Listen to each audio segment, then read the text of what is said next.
আসসালামু আলাইকুম এভরিওয়ান, সবাই কেমন আছেন? আশা করি সবাই ভালো আছেন। তো আজকের ভিডিওতে একটা কথা বলবো আপনাদের মাঝে। তো ভিডিওটা সম্পূর্ণ দেখবেন, দেখে একটা লাইক কমেন্ট দিয়ে পাশে থাকবেন। আর ভিডিওটা কিন্তু ধাক্কা মেরে চলে যাবেন না, কারণ আমি নতুনদের সাপোর্ট করুন, আপনাদের এঙ্গেজমেন্ট বাড়িয়ে নেন। তো ভিডিওটার কথা শেয়ার করা যাক। আর বলতেছি, এখন শুনেন। তো আমি যখন বাইরে ছিলাম, আমার সাথে একটা ঘটনা ঘটছে। তো ঘটনাটা কী ঘটছে সেটাই আপনাদের মাঝে আজকে বলতেছি।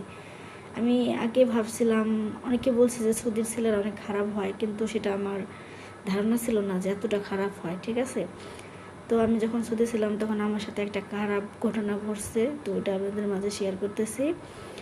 তো আমি একদিন, আমার ম্যাডাম বাসায় ছিল না, তো আমার ম্যাডামের ছেলে আমার বলছে যে আমার একটা কাজ করে দিতে দেবো। তো আমি ভাবছি কাজ করে যেহেতু দিতে দেবো, কারণ ওদের বাসায় আমি কাজ করার জন্য আসি, তো কাজ তো আমার অবশ্যই করতে হবে, তাই না? এর জন্য আমার ডাকছে কাজ করার জন্য। তো কাজ করতে যায়, ওখানে যায় যে এটা আমার সাথে ঘটবে, তো এটা আমি কখনো ভাবি নাই। আর আমার সাথে কি ঘটছে সেটা যদি আপনাদের জানার ইচ্ছা থাকে তাহলে কমেন্ট বক্সে জানাবেন, আমি পরের ভিডিওতে আপনাদের বলে দিব।